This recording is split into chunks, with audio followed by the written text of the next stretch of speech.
تبعا للتراث الزنا هو ممارسة الجنس دون عقد زواج، وهو حسب التراث من أبشع وأقبح الجرائم التي تفسد المجتمعات وتدمر الأسر وتؤدي بصاحبها إلى سبل الفحشاء والرذيلة والحرام. منذ أن وعينا على هذه الدنيا تمت برمجة عقولنا على اعتبار أن العلاقة الجنسية دون عقد زواج جريمة رهيبة تشوه المجتمعات وتدمر الأسر، ونحن تقبلنا هذه المزاعم دون أي تفكير أو تبرير، وجرمنا هذه العلاقة لمجرد أن أسلافنا جرموها. ولكن الآن دعونا نتخلى عن هذا التعصب الأعمى وننظر إلى الموضوع بواقعية وبشكل حيادي. فهل العلاقة الجنسية دون عقد زواج فعلا جريمة؟ هل هذه العلاقة هي ما تؤدي لدمار وانهيار المجتمعات؟ هل عقد الزواج شرط لممارسة الجنس؟ هل الزنا له أي علاقة بممارسة الجنس من الأساس؟ وهذا هو موضوع الحلقة اليوم.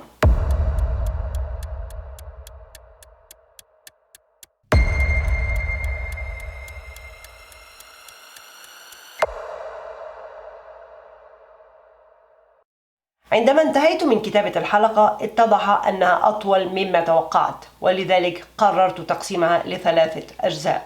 الفيديو الأول سيحتوي على 3 جدالات، والفيديو الثاني سيحتوي على جدلين، والفيديو الأخير سأقدم فيه بديل وسأجيب على العديد من الأسئلة المحتملة.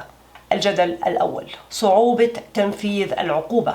تبعا للتفسير، الزاني أي كل من يمارس الجنس خارج العلاقة الزوجية عقوبته 100 جلدة، ولكن قبل أن يقام عليه هذا الحد يجب أن يشهد على جريمته 4 شهداء من الجنس المذكر. لو لم يشهد هؤلاء ال4 شهداء إذن لا تثبت عليه تهمة الزنا ولا يقام عليه الحد. المشكلة في هذا الإجراء أنه يصعب، بل في معظم الأحيان يستحيل وجود 4 شهداء أثناء ممارسة العلاقة الجنسية. من يمارس الجنس عادة ما يمارسه خلف الأبواب المغلقة بخصوصية وسرية بعيدا عن أعين الناس، فمن أين سنأتي ب4 شهداء أو حتى 3 أو 2؟ الزنا بمفهوم التراث يرتكب يوميا ملايين المرات شرقا وغربا، فلو كان لكل زاني وزانية 100 جلدة إذن نحن ندين للخالق بمليارات الجلدات في اليوم الواحد. تبعا لتفاسيركم، الخالق شرع حد لم يطبق ولا يطبق ولن يطبق من الأساس لصعوبة تحقق الشروط المطلوبة لوجوبه. بالنسبة لمن سيقول العقوبة يصعب تنفيذها لأن الله يريد أن يصون ويحفظ أعراض الناس، تبعا للتراث الزنا من أبشع وأقبح الجرائم التي تفسد المجتمعات وتدمر الأسر وتؤدي بصاحبها إلى سبل الفحشاء والرذيلة والحرام، ومع ذلك يصعب تنفيذها. من ناحية تزعمون أن الزنا من أبشع الجرائم وأقبحها وأنها مدمرة ومفسدة ومشوهة للأفراد والمجتمعات، ومن ناحية أخرى لا تتم معاقبة الزاني، وحتى إن حاولتم أن تعاقبوه لن تنجحوا لأن العقوبة يصعب تنفيذها. وليس هذا فقط، فواقعة الزنا لا تثبت إلا بوجود 4 شهداء. لو كان عدد الشهداء أقل من 4 يجلد الشهداء 80 جلدة بتهمة القذف حتى إن كانوا صادقين. لنفترض أنك تمشي وحدك في الشارع ليلا ورأيت جارك يزني مع صديقة زوجته. إياك أن تنطق بالصدق، إياك أن تقول الحق، اكتم هذه الحادثة بداخلك كأنك لم ترها. لو تجرأت وقلت الحق ستجلد 80 جلدة لأنه ليس معك 3 شهداء آخرون. ولو سألك أحدهم عما رأيت فانكر تماما وقوع هذه الحادثة ولا تقل له الحقيقة. لو قلت الحقيقة مع وجود أقل من 4 شهداء ستجلد، حتى لو كنت صادق أنت كاذب. ماذا لو كان معك شاهد آخر؟ هذا لا يكفي. واقعة الزنا هذه تعتبر كأنها لم تقع من الأساس، ولو تجرأتما وتفوهتما بالصدق ستجلدان. ماذا لو كان معك شاهدين آخرين؟ هذا أيضا لا يكفي. واقعة الزنا هذه تعتبر كأنها لم تقع من الأساس، وجارك الزاني الذي يشوه المجتمع ويدمر الأسر سيفلت بجريمته، بينما ستجلد أنت والشاهدين لو نطقتم بالصدق. عندما يكون لدينا أقل من 4 شهداء فالجاني سينجو بفعلته، بينما الصادق المصلح سيجلد، وهذا يشجع الشهداء على الكذب وإخفاء الحقائق للنجاة من حد قول الصدق. ولكن ماذا لو كان معك 3 شهداء؟ الآن فجأة جريمة الزنا وقعت. وجود هذا الشاهد الرابع هو الفارق بين وقوع أو عدم وقوع الجريمة. ولكن للأسف بعد ذهابكم للمحكمة اتضح أن الشاهد الرابع شهد زورا من قبل، فأصبحت شهادته باطلة، ولذلك تم جلد كل واحد منكم 80 جلدة، والجار وعشيقته هربا بفعلتهما. وليس هذا فقط، رغم أنكم قلتم الصدق لن تقبل شهادتكم أبدا بعد هذه الحادثة إلا إذا تبتم عن جريمة قول الصدق. السؤال هنا: ما الداعي لوجود 4 شهداء من الأساس؟ لماذا هذا الرقم بالتحديد؟ لماذا ليسوا 3 شهداء؟ لماذا ليسوا 5 شهداء؟ أو ربما 7؟ هذا مجرد رقم عشوائي لا معنى له ولا يضيف أو يقلل من مصداقية أي أمر. إنسان واحد قد يكون صادق بينما يكذب المئات، والعكس صحيح. بالنسبة لمن سيقول وجود 4 شهداء يقلل من احتمال التزوير والكذب والافتراء، بهذا المنطق 5 شهداء يقللوا من احتمال التزوير والكذب والافتراء أكثر من 4، و6 شهداء أكثر من 5، وهكذا. ولكن هذا لا يعني أن 5 شهداء أصدق من 4، ولا يعني أن 4 شهداء أصدق من 3 أو 2 أو حتى شاهد واحد. الموضوع ليس موضوع عدد على الإطلاق، فالشاهد الواحد قد يصدق وال4 قد يكذبون، والعكس صحيح. الموضوع معقد جدا وليس مرتبط بعدد الشهداء الموجودين، وإنما مرتبط بعدة عوامل أخرى مثل الأدلة والظروف المحيطة والبيئة وتاريخ الضحايا والجناة وكذلك الشهداء. ولكن بمنطق التراث والتفاسير اتفاق 4 شهداء على وقوع حادثة زنا يتسبب في جلد إنسان حتى لو كان بريء. سأعطيكم مثال. في مسلسل العار رجل عين 4 رجال لتلفيق تهمة زنا ضد زوجته. أحد هؤلاء الرجال ذهب قبل الباقين ليتحرش بالزوجة، ثم لحق به الزوج وال3 شهداء الآخرين ليثبتوا عليها تهمة الزنا. عايز أثبت حالة الزنا دي يا حضرة الضابط.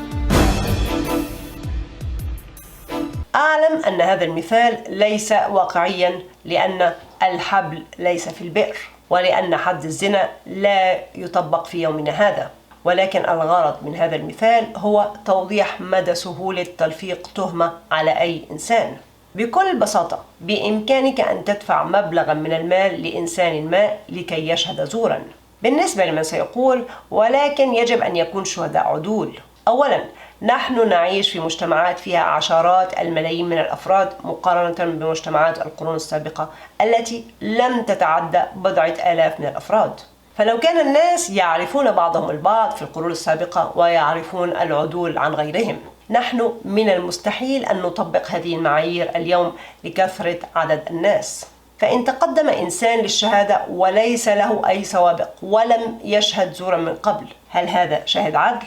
ماذا لو لم يعرفه أحد ولم يصفه أي إنسان لا بالسلب ولا بالإيجاب؟ هل ستقبلون شهادته؟ ثانيا، الكثير من الناس يعانون من ظروف صعبة وشاقة في حياتهم، والتي تجعلهم محتاجين ويائسين وباحثين عن حلول لأزماتهم.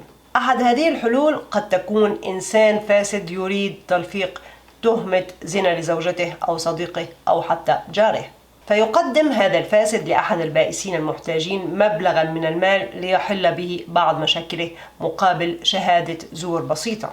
فلو كان حد الزنا التراثي يطبق اليوم لوجدتم هذه الصفقات الفاسدة تحدث كل يوم، خاصة لأن عدد اليائسين والمحتاجين قد ازداد وتضخم. كما أن هذه الصفقات الفاسدة تتم في جرائم أخرى مثل القتل والتزوير والسرقة والتجارة وهكذا. في حالة مسلسل العار هؤلاء الشهود 4 كذبوا، ومع ذلك هذه الزوجة هي التي ستجلد. خطط ورتب عشان يلبسني قضية يخلص بيها مني. قضية ايه؟ قضية زنا. يا خبر اسود! التراث الإسلامي يعاقب الصادق ويجعل مهمة الفاسد وشاهد الزور سهلة. لو كنتم مقتنعين أن الزنا هو ممارسة الجنس خارج العلاقة الزوجية، إذن أنتم مدينون للخالق بتريليونات الجلدات وعشرات الملايين من الجثث المرجومة. الجدل الثاني: التفرقة بين الجنسين. إن لم تلاحظوا، ذكرت في الجدل الأول أن الشهداء في حالة الزنا وفي معظم الحالات بشكل عام يجب أن يكونوا من الجنس المذكر. المرأة لا تقبل شهادتها في الحدود. لماذا؟ لأن هذه حكمة الله، وعليك أن تتقبلها سواء فهمت الحكمة من ورائها أم لم تفهمها. تبرير التراث هو أن المرأة ناقصة عقل ودين، تتحكم فيها مشاعرها وعواطفها، ومن الممكن أن تضل أو تنسى شهادتها. أما الرجل فهو كامل العقل والدين والرشد والرزانة، لا يضل ولا ينسى. المهم، لنعود لمثال الجار الذي يعاشر صديقة زوجته في الشارع. ماذا لو أنت شهدت هذه الواقعة ومعك رجلين وامرأة؟ للأسف هذه المرأة لا قيمة لشهادتها، وحادثة الزنا هذه كأنها لم تقع. ماذا لو كنتم 3 رجال وامرأتان؟ مرة أخرى، شهادة هاتين المرأتين لا قيمة لها ولا وزن لها. ماذا لو كنتم 3 رجال ومعكم 100 امرأة؟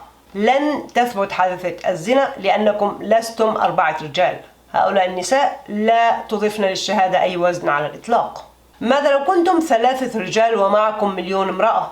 نفس الكلام، شهادة النساء لا قيمة لها على الإطلاق ولا تقبل مهما زاد عددهن. ماذا لو شاهدت الحادثة امرأة واحدة فقط دون وجود أي رجل؟ فكأن هذه الحادثة لم تقع من الأساس. ولكن لن أنكر أن التراث الإسلامي كرم المرأة غاية التكريم، فرغم أن شهادتها لا قيمة لها على الإطلاق إلا أن لها نفس العقوبة. أي امرأة تقذف محصن أو محصنة تجلد 80 جلدة بشكل تلقائي، بما أن شهادتها لا يعتد بها من الأساس. لو شهد 3 رجال وامرأتان واقعة الزنا هذه كلهم سيجلدون، ولو شهدت 1,000,000 امرأة فكلهن سيجلدن بتهمة القذف رغم أنهن يقولن الحقيقة. هل رأيتم تكريما أكثر من هذا؟ تكرم المرأة في المجتمع المسلم غاية التكريم. ما هذه الإهانة؟ كيف تقبل أي امرأة هذه الإهانات على نفسها؟ كيف يقبل أي رجل هذه الإهانات على أمه وأخته وزوجته وابنته؟ هذا التراث الفاسد يهين المرأة ويحقر من شأنها ولا يكرمها على الإطلاق. إضافة لكون الشهداء ذكورا يجب أن يكونوا مسلمين وأحرار. ماذا لو شهدت أنت واقعة زنا ومعك 3 رجال ولكن اتضح أن أحدكم مسيحي؟ كلكم ستجلدون 80 جلدة حتى لو كنتم تقولون الحقيقة. ماذا لو شهدت أنت واقعة زنا ومعك 3 رجال ولكن أحدهم عبد؟ كلكم ستجلدون 80 جلدة حتى لو كنتم تقولون الحقيقة، لأن في جميع هذه الحالات أنتم تقذفون أناس دون أن تأتوا ب4 شهداء ذكور ومسلمين وأحرار. فلو كان أي منكم يرى أن هذا التراث المشوه والظالم هو كلام الخالق فأرجو أن يراجع نفسه. الجدل الثالث: الزنا بمفهوم التراث ليس جريمة. حسب التراث الزنا هو ممارسة الجنس دون عقد زواج. أي إنسان يمارس الجنس مع إنسان آخر دون عقد زواج يعتبر زاني، ويجب أن يقام عليه الحد لو ثبتت عليه هذه الجريمة. ولكن هل هذه جريمة من الأساس؟ هل العلاقة الجنسية برضا الطرفين دون غصب أو إكراه تعتبر جريمة؟ كيف نعرف الجريمة من الأساس؟ مثلا، لماذا تعتبر السرقة جريمة؟ لأن أحد الطرفين ليس راضيا بهذه السرقة. المسروق منه لا يريد أن يسرق ولم يرضى أن تتم سرقته. لو أراد أن يسرق ورضي للسارق أن يأخذ ممتلكاته إذن هذه ليست سرقة وليست جريمة من الأساس. ماذا عن الاغتصاب؟ لماذا يعتبر الاغتصاب جريمة؟ لأن أحد الطرفين ليس راضيا بهذا الاغتصاب. المغتصب لا يريد أن يغتصب ولم يرضى أن يتم اغتصابه. لو أراد أن يغتصب وأراد للمغتصب أن يمارس معه الجنس إذن هذا ليس اغتصابا وهذه ليست جريمة من الأساس. ماذا عن الخيانة؟ لماذا تعتبر الخيانة جريمة أو على الأقل عمل غير أخلاقي؟ لأن أحد الطرفين ليس راضيا بهذه الخيانة. الذي تمت خيانته لا يريد أن تتم خيانته ولم يرضى بهذه الخيانة من الأساس. ورغم أن الخيانة في العلاقات الزوجية وغيرها لا تعتبر جريمة في نظر القانون بالضرورة، إلا أنها تعتبر عمل غير أخلاقي وجريمة في حق الطرف الذي تمت خيانته. ماذا عن الرشاوي والوسائط؟ لماذا تعتبر الرشاوي والوسائط جرائم؟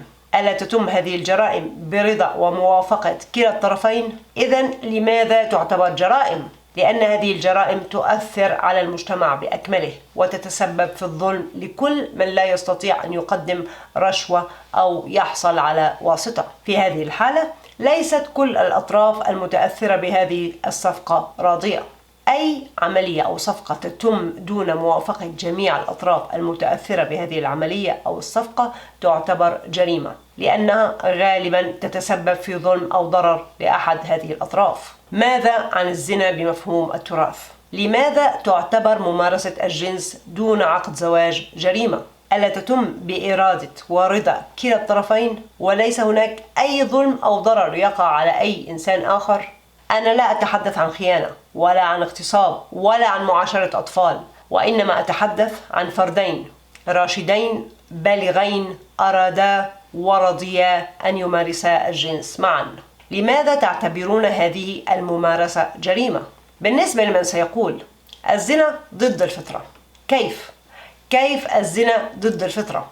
أليست الرغبة في ممارسة الجنس من طبيعة الإنسان وغيره من المخلوقات الأخرى؟ هناك مخلوقات تعدد ومخلوقات تتخذ شريك واحد للحياة، وهناك مخلوقات أحادية التكاثر، كما أن هناك مخلوقات تمارس الجنس للتكاثر ومخلوقات أخرى تمارس الجنس لمجرد الاستمتاع.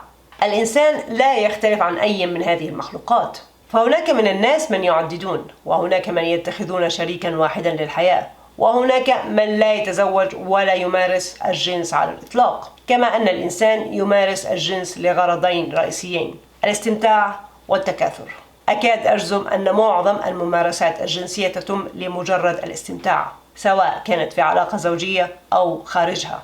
فلكل من يعتقد أن ممارسة الجنس دون عقد زواج تحقر من شأن الإنسان وتساويه بالحيوانات، الإنسان لم يختلف عن هذه الحيوانات في هذا الشأن من الأساس. فلو كان عقد الزواج يعني الإخلاص لشريك واحد مدى الحياة وممارسة الجنس مع شريك واحد مدى الحياة، فهناك العديد من الحيوانات التي تخلص لشريك واحد مدى الحياة، وحتى تمارس الجنس مع شريك واحد مدى الحياة، وحتى بعض الحيوانات تخون شريك حياتها تماما كما يفعل الإنسان الخائن.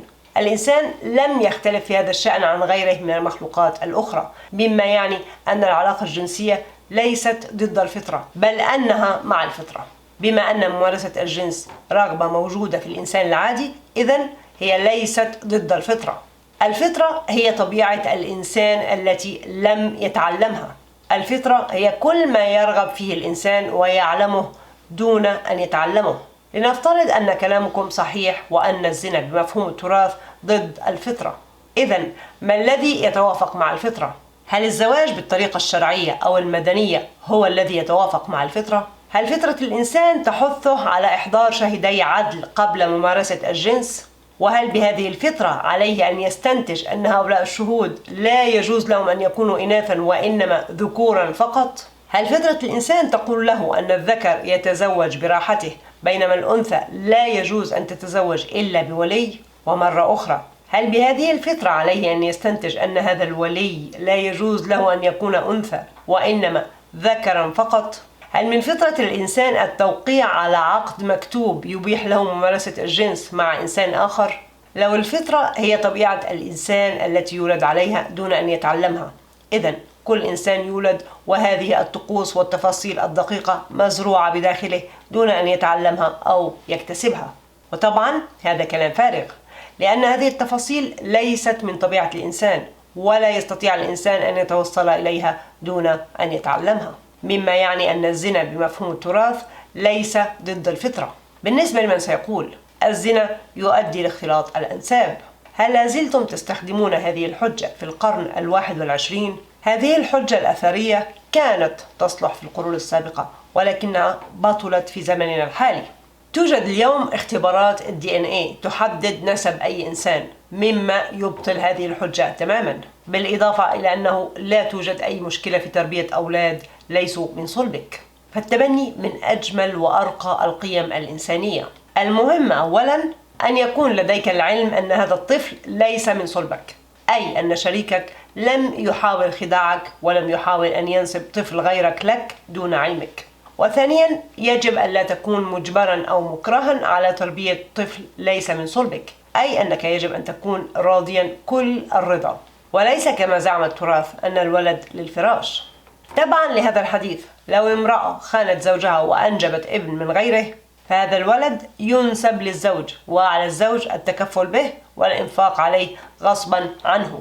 أنا لا أرى أي مشكلة في تربية هذا الزوج لطفل ليس من صلبه. المشكلة في هذه الحالة أن هذا الطفل ينسب إليه غصبا عنه ولا خيار له في الأمر، رغم أن زوجته الخائنة وعشيقها هم من اقترفا الإثم. من ناحية يزعمون أن نسب الولد لغير أبيه حرام، ومن ناحية أخرى يقولون الولد للفراش وأن الولد يمكن أن ينسب لغير أبيه، وهذا تناقض صريح ولكن لا أحد يعطيه أي أهمية.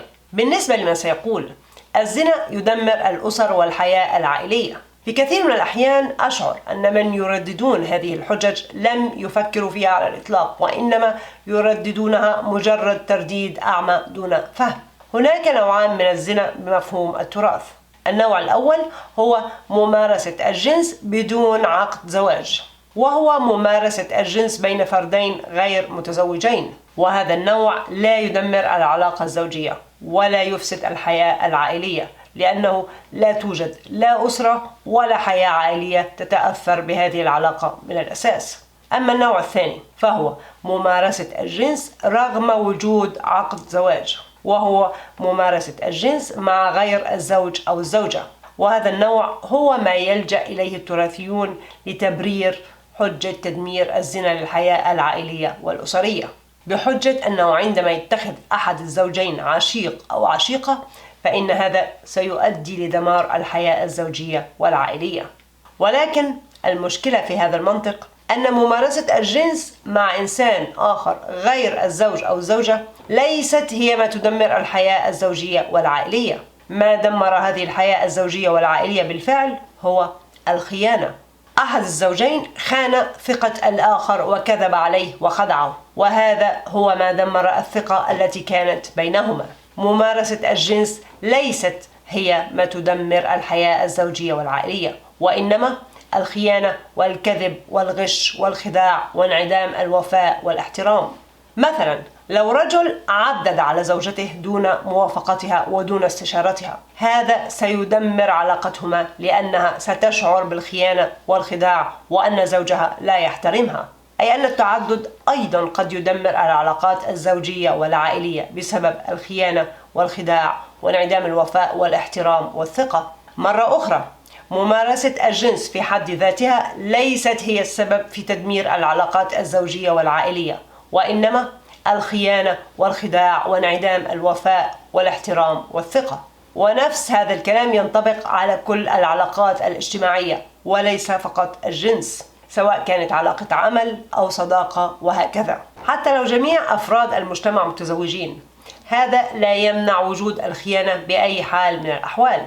الخائن سيخون سواء كان متزوجا أم غير متزوج. بالنسبة لما سيقول، الزنا يؤدي إلى انتشار أطفال الشوارع واللقطاء. قد نتفق على أن ممارسة الجنس بدون روابط أو ضوابط تزيد من نسب انتشار أطفال الشوارع واللقطاء، ولكن لماذا يا ترى؟ هناك 4 أسباب رئيسية لوجود هذه الظاهرة. السبب الأول: التهديد والتخويف وتجريم الإجهاض. الزنا يعتبر جريمة شنيعة في المجتمعات الإسلامية، حيث يقوم الآباء بتخويف أولادهم من ارتكاب هذه الجريمة البشعة، ويتوعدوهم بغضب الله وحريق مؤبد وحتى الطرد من المنزل إن اقترفوا هذه الجريمة.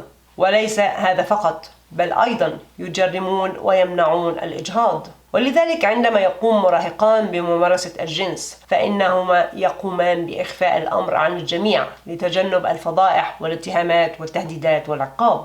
وإن حملت الفتاة فإخبار الأهل اختيار غير مطروح على الإطلاق، لأن هذا قد يتسبب في قتل الفتاة لتجنب العار أو على الأقل التبرؤ منها وطردها من البيت. والإجهاض أيضا ليس اختيار، بما أن القانون يجرمه والدين يحرمه. وحتى الوسائل الغير مشروعة للإجهاض إما أنها تكلف قدرا كبيرا من المال أو أنها تؤدي لموت الفتاة. إخبار الأهل ليس اختيارا، والإجهاض ليس اختيارا. الاختيار المتبقي هو الاحتفاظ بالجنين واستكمال الحمل بسرية، وعندما تلد لا يمكنها أن تحتفظ بهذا الطفل لكونه وصمة عار، فيصبح مصير هذا الجنين إما صندوق القمامة أو ملجأ الأيتام. في هذه الحالة الجنس ليس هو السبب في انتشار ظاهرة أطفال الشوارع، وإنما ثقافة التخويف والتهديد والترهيب وأيضا تجريم الإجهاض. السبب الثاني انعدام الثقافة والتربية الجنسية. بما أن الجنس مجرم ومحرم في المجتمعات الإسلامية، لا يوجد أي تثقيف عن ماهية الجنس ولا أي توعية عن كيفية ممارسة الجنس بأمان وحذر. الكثير من الناس وخصوصا الشباب في المجتمعات الإسلامية يمارسون الجنس دون أي فهم أو علم بالعواقب والتبعات التي قد تنجم عن هذه الممارسات، مثل الحمل والأمراض الجنسية والاغتصاب. وهذا الجهل وقلة الفهم والحذر عند ممارسة الجنس هو ما يؤدي لازدياد نسب الحمل وبالتالي لانتشار أطفال الشوارع. في هذه الحالة الجنس ليس هو السبب في انتشار ظاهرة أطفال الشوارع، وإنما الجهل وقلة الوعي والحذر. السبب الثالث القانون لا يتكفل بهؤلاء الأطفال. لكل من يزعم أن ممارسة الجنس دون زواج هو السبب في انتشار أطفال الشوارع هناك ملحوظة مهمة غابت عنكم. في بلاد الكفار التي يشيع فيها الجنس دون زواج لا تجد أي أطفال في الشوارع. هذه الدول تكفلت بحماية هؤلاء الأطفال من هذا المصير البشع، بينما في بلاد المسلمين التي تجرم الجنس دون زواج تجد آلاف الأطفال في الشوارع. هذه الدول لم تتكفل بحماية هؤلاء الأطفال وتركتهم ليعيشوا في الشوارع. في هذه الحالة الجنس ليس هو السبب في انتشار ظاهرة أطفال الشوارع، وإنما عدم اهتمام الدولة بهم. السبب الرابع ثقافة التبني منعدمة. رغم أن كفالة ورعاية اليتامى والمشردين ليست محرمة في الإسلام، إلا أن هذه الثقافة منعدمة في الدول الإسلامية. فلو كانت هذه الثقافة منتشرة في الدول الإسلامية لقلت نسب أطفال الشوارع تدريجيا حتى تختفي. في هذه الحالة الجنس ليس هو السبب في انتشار ظاهرة أطفال الشوارع، وإنما انعدام ثقافة التكفل والتبني. كما أن الزواج في حد ذاته لا يمنع وجود أطفال الشوارع واللقطاء، فقد تجد بعض الآباء يرمون بأطفالهم في الملاجئ بسبب الفقر أو النزاع أو أي سبب آخر. نظريا لو جردنا الأمور واستطعنا منع الناس خاصة الشباب من ممارسة الجنس سنقضي على ظاهرة أطفال الشوارع، ولكن هذا ليس حلا واقعيا ولا ممكنا، لأن الناس ترغب في ممارسة الجنس ولن تمتنع مهما كانت العواقب شديدة. فبدلا من منع ما لا يمكن منعه علينا إيجاد حلول ممكنة وواقعية، مثل تثقيف وتوعية الشعوب جنسيا وسن قوانين تتكفل بالأطفال، وأيضا نشر ثقافة التبني في المجتمعات. عندها حتى لو مارس الناس الجنس دون عقد زواج لن يكون هناك أطفال شوارع. بالنسبة لمن سيقول الزنا يتسبب في ازدياد جرائم القتل، بهذا المنطق التعدد أيضا يزيد من جرائم القتل، فكثيرة هي الحالات التي قتلت فيها الزوجة زوجها أو زوجته الثانية. كما ذكرت منذ قليل ممارسة الجنس ليست هي السبب في ازدياد هذه الجرائم، وإنما الخيانة. عندما يقوم طرفان بعقد سواء كان ضمني أو موثق يتضمن الإخلاص والوفاء مدى الحياة، ثم يطعن أحدهما الآخر ويخونه، فهذا هو ما يؤدي لازدياد جرائم القتل. ونفس هذا المنطق ينطبق على كل العقود وليس فقط عقد الزواج. بالنسبة لمن سيقول الزنا يساهم في انتشار الأمراض الجنسية، الجنس وحده ليس هو السبب في نشر هذه الأمراض، وإنما الكذب والخداع وانعدام التوعية الجنسية. الزواج مثلا لا يحمي صاحبه من الأمراض الجنسية بالضرورة، لأن الشريك قد يخون شريكه ويصاب بمرض جنسي فينقله إليه، ولو شريك مصاب بمرض جنسي لم يخبر شريكه به هذا أيضا سينقل الأمراض الجنسية. ولكن عندما يكون المجتمع واعيا ومثقفا جنسيا ويمارس الجنس بحذر هذا سيقلل نسب الإصابة بالأمراض الجنسية. مرة أخرى أي عملية أو صفقة تتم دون موافقة جميع الأطراف المتأثرة بهذه العملية أو الصفقة تعتبر جريمة، لأنها غالبا تتسبب في ظلم أو ضرر لأحد هذه الأطراف. الرضا والإرادة هما ما يحددان كون الفعل جريمة أو غير جريمة، مما يعني أن الجنس برضا وإرادة كلا الطرفين ليس جريمة. ولكن طبعا الرضا والإرادة وحدهما ليس كافيين. في هذا النوع من العلاقات يجب أن يتوفر الرضا المتبادل والصدق المتبادل والوفاء المتبادل والإخلاص المتبادل والاحترام المتبادل والثقة المتبادلة، وهكذا. العلاقة الجنسية بين اثنين راشدين بالغين غير متزوجين ليست جريمة وليست محرمة. نحن نجرم هذه العلاقة لمجرد أن التراث أمرنا بتجريمها ولأن عقولنا تبرمجت على تجريمها، وليس لأن هناك أي سبب منطقي وواقعي لتجريمها. تجريم هذه العلاقة خلق أجيال كاذبة وخائفة تخفي الحقائق خوفا من العقاب والقتل وتشويه السمعة. هذه الأجيال أجبرت على الكذب لأن المجتمع أعمى وغير متفهم ويجرم ما ليس جريمة لمجرد أنه توارث هذه العقلية العمياء. هل حزنت لأن ابنك كذب عليك وأخفى عنك علاقته مع فتاة؟